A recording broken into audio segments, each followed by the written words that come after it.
Bukan minta pajak, saya balik. Anda miskin, tapi jangan sok kaya.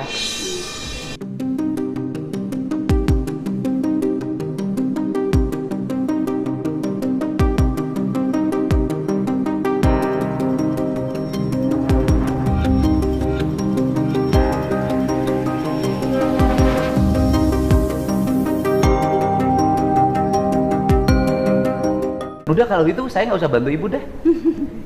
Kenapa? Karena ibu mapan. Orang sekolah aja pengen ada wisuda. Berarti kan punya kemampuan. Ini juga Pak. Saya nggak usah bantu ya. Enggak gitu Pak. Kan saya waktu dibikin video TikTok itu kan captionnya itu kan bukan untuk meminta kerohiman atau apapun. Saya itu cuma minta keadilan aja Pak. Yang minta adil apa?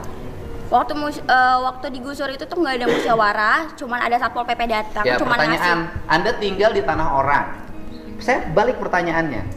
Tinggal di tanah orang lain harus bayar nggak sama yang punya tanah? Bayar. Kalau saya balik nuntut, Pemdanya suruh minta tagihan, dihitung berapa tahun ke belakang bayar tiap tahun. Ya Bapak kan bisa lihat dulu latar belakang saya, misalnya saya miskin atau enggak, terus mampu bayar atau Oke, enggak. kamu miskin nggak? Iya, Miskin. saya mengakui. Kenapa miskin? Pengen hidup bergaya, sekolah harus ada perpisahan. Kalau buat masalah itu sih kan Ya kan kamu miskin.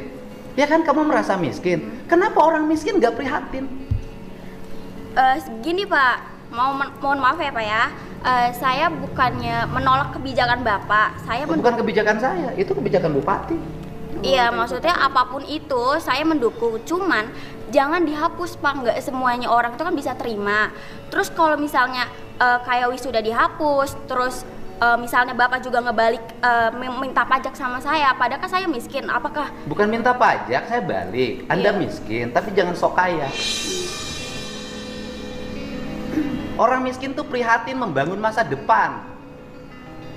Seluruh pengeluaran ditekan, digunakan untuk yang positif. Bisnis, pengembangan diri. Lah ini rumah nggak punya, tinggal di bantaran sungai. Orang tua yang lain itu menyambut gembira ketika wisuda dihapus. Keluarga ini menolak wisuda dihapus. Ya kalau gitu saya nggak usah bantu kerohiman. Bukan menolak sih Pak. Apa? Bukan menolak, istilahnya kan Ya saya tanya balik Bu, ibu perlu uang nggak buat ngontrak? perlu. Kalau ibu buat ngontrak aja nggak punya, ngapain protes-protes wisuda harus ada? Kan logikanya harus dipakai. Hidup tuh jangan sombong gitu loh. Ibu buat ngontrak aja nggak punya, tapi ibu merasa bahwa wisuda lebih penting. Saya lebih penting mana? Kontrakan untuk tempat tinggal apa wisuda? Tempat tinggal Pak. Iya lah. Anda teriak-teriak nggak punya untuk ngontrak, tapi satu sisi anaknya protes harus ada wisuda. Saya kan pusing dengerinnya. Sebetulnya itu kan tanpa kita ketahui ya Pak ya. Enggak. Ini kan ibunya mendukung, Pak. Iya. Ibu mendukung saya, saya tanya semua. Ibu setuju nggak kebijakan saya sekolah nggak usah ada wisuda, nggak usah ada studi tour, biar